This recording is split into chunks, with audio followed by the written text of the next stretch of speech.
നമ്മൾ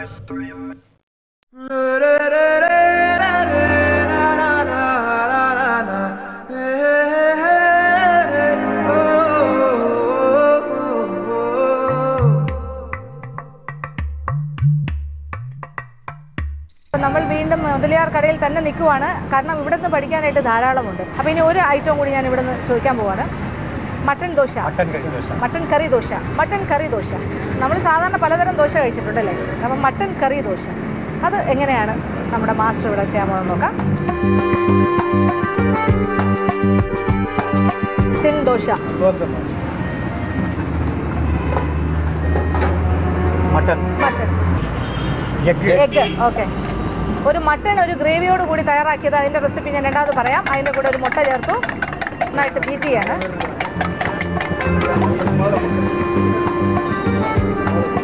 മട്ടൺ ചിന്ന ചിന്ന കഷ്ണം അല്ലേ? ചിന്ന കഷ്ണം, ചിന്ന ചിന്ന വളരെ ചെറിയ കഷ്ണം. സാപ്പിടല. ഇത് വെന്ത മട്ടൺ തന്നെ. ഇതിന്റെ കൊഞ്ചം വെന്ത് സോഫ്റ്റ് ആവണം ഇല്ലയാ? സോഫ്റ്റ്നെസ്. ഇതെന്നാ മസാലപ്പൊടി? ഓക്കെ, ഇത് നമ്മുടെ ഇഡ്ഡലി ചേർത്ത അതേ മസാലപ്പൊടി. ഓക്കെ, പെപ്പർ, കൊഞ്ചം മല്ലിയില,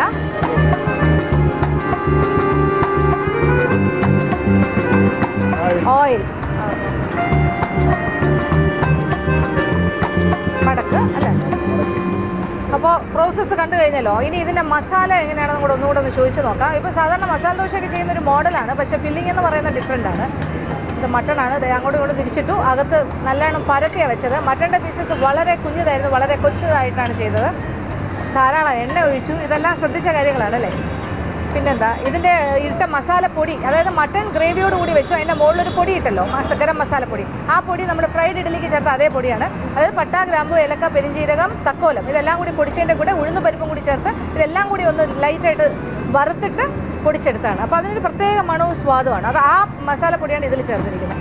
പിന്നെ മട്ടൺ മസാല എപ്പടി അത് പണ്ടേ? മട്ടൺ മട്ടൺ കുഞ്ച കൊഞ്ച പീസ്, കുഞ്ച കൊഞ്ച പീസ്. ആ, വേവ് വെച്ച്. ആ, ஆனியன் அரிக்கு கட் பண்ணி எண்ணெய் போட்டு வதக்கி இஞ்சி டொமேட்டோ வெளுத்துள்ளி கார்லிக் பூண்டு எல்லாம் போட்டு நல்லா வதக்கி மறுபடியும் பட்டை சோம்பு எல்லாம் போட்டு கரம் மசாலா பொடி எல்லாம் போட்டு அப்புறம் வந்து மல்லிப்பொடி மஞ்சள் பொடி மிளகா பொடி போட்டு நல்லா இது பண்ணிட்டு மட்டன் போட்டுறேன். பின்ன என்ன வெள்ளம் மாதிரி கிரேவி இருக்கே? தேங்காய் ஒரு அரை தேங்காய் ஒரு 100 முந்திரி பருப்பு அண்டிப்பருப்பும் தேங்காயும் கூட அரைச்சு சேர்க்கவா? அரைச்சு இந்த மட்டனை இது பண்றோம்ல ஆயில்ல அதோட சேர்த்து அப்ப நல்ல திக் கிரேவி കിട്ടും അല്ലേ? ഓക്കെ, അപ്പോൾ കാര്യങ്ങൾ നിങ്ങൾക്ക് ഏകദേശം മനസ്സിലായി കാണുമെന്ന് മനസ്സിലായി. എനിക്കറിയുന്ന തമിഴ് കമ്മ്യൂണിക്കേറ്റ് ചെയ്യാൻ അത്യാവശ്യം വേണ്ട തമിഴേ അറിയുള്ളൂ. പക്ഷേ കാര്യങ്ങളൊക്കെ നന്നായിട്ട് മനസ്സിലാവുന്നുണ്ട്, നിങ്ങൾക്ക് മനസ്സിലായി കാണും. അതായത് നമ്മൾ വീട്ടിലൊക്കെ ചെയ്യുന്ന പോലെ തന്നെയാണ് മട്ടൺ ചെറിയ കഷ്ണങ്ങളായിട്ട് മുറിച്ച് കുക്കറിൽ വേവിച്ച് വെക്കുക. അപ്പോൾ ഇതൊരു ഏകദേശം ഒരു 1/2 കിലോ മട്ടണൊക്കെ എടുത്ത് വേവിച്ച് അങ്ങനെ വെച്ച് കഴിഞ്ഞാൽ ചെറിയ കഷ്ണങ്ങളായിട്ട് മുറിച്ചത്, അതിലേക്ക് ഒരു 2 സവാള ചെറുതായിട്ട് അരിഞ്ഞത്, കുറച്ച് ഇഞ്ചി, വെളുത്തുള്ളി ഇച്ചിരി എടുക്കുക. അതൊരല്പം എണ്ണയിലൊന്ന് വഴറ്റുക. അത് കഴിഞ്ഞാൽ ടൊമാറ്റോ ഇടുക, ഒരു 2 ടൊമാറ്റോ അതും കൂടെ ഇട്ട് നന്നായിട്ട് വഴറ്റിയെടുക്കുക. അപ്പോൾ ഇതെല്ലാം കൂടെ ഒരു സെമി ഗ്രേവി പോലെ ആകും. കുഴഞ്ഞ് വരുന്നൊരു ഭാഗമാകുമ്പോൾ അതിലേക്ക് മല്ലിപ്പൊടി, മുളക് പൊടി, മഞ്ഞൾപ്പൊടി, പിന്നെ അത് കഴിഞ്ഞിട്ട് ഓരോ സ്പൂൺ കുറച്ച് ഇട്ടാൽ മതി. 1 ടീസ്പൂൺ വെച്ചൊക്കെ ഇട്ടാൽ മതി. മട്ടൺ 1/2 കിലോ അല്ലേ ഉള്ളൂ.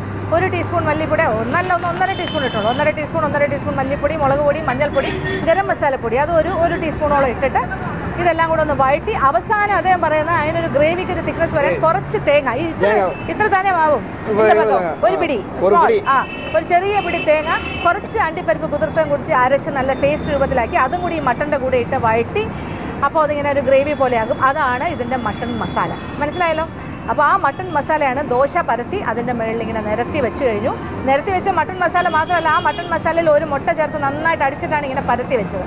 അത് കഴിഞ്ഞിട്ട് അതിൻ്റെ മുകളിൽ കുറച്ച് ഗരം മസാലപ്പൊടി, അത് പ്രത്യേകം ശ്രദ്ധിക്കുക, ഉഴുന്ന് പരിപ്പും കൂടെ ചേർന്ന ഗരം മസാലപ്പൊടി അത് തൂവി, കുറച്ച് കുരുമുളക് പൊടി ഇട്ടു, മല്ലിയില ഇട്ടു, മടക്കി 3ആയിട്ട്. ഇത് ഇപ്പം എന്താണ് ഒരു ത്രികോണമായി കഴിഞ്ഞു, ചുട്ടെടുത്ത് കഴിഞ്ഞു. ഇനി ഞാൻ അല്പം ടേസ്റ്റ് ചെയ്ത് നോക്കാൻ പോവാണ്.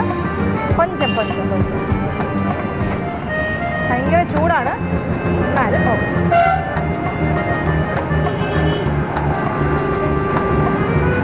Very tasty. നന്നായിരിക്കാം.